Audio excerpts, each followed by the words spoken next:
Inona no atao hoe famonombalala biolojika na biopestisida? Ny fanafody famonombalala biopestisida dia olatra voajanahary antsoina hoe green muscle aparitaka amin'ny valala ka mahatonga azy ho marefo ary mahafaty azy. Ny biopestisida dia natokana hamonoana valala amin'ny toerana voaaro na valan-javaboary. Rehefa voamarina fa ahitana valala ny toerana voaaro iray, dia miroso avy hatrany amin'ny fandarofana ara-biolojika ireo teknisianina mpamono valala.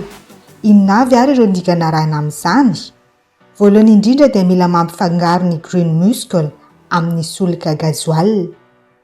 Green muscle 50 grama afangaro amin'ny gazoil iray litatra, ahavitana mamendraka velaran-tany iray hektara. Tatavanina tsara aloha mba tsy hisy mivaingana ka mety hanaintsina ny fitaovana famonom-balala na ny soloport.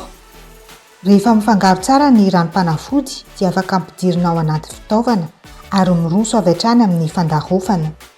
Mandritra ny fandarofana dia kajiana hatrany ny 20 metatra elanelan'ny mpandarotra na ny largeur de passe.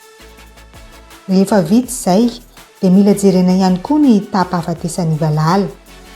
Marina fa tsy maty avy hatrany ireo valala voafendraka fanafody biolojika fa 3 andro aoriana izy dia marefo, saingy tsy afaka mihinana intsony, ary 5 ka hatramin'ny 7 andro dia maty tanteraka ireo valala voatondraka fanafody biolojika ireo.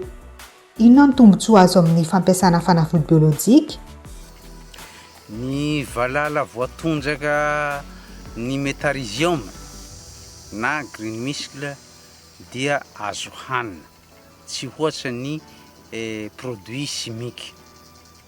Dia sasana madio ihany izy lafa sakafoina. Miaro tanteraka ihany koa ny tontolo iainana ary mitazona ny fahasalaman'ny olombelona.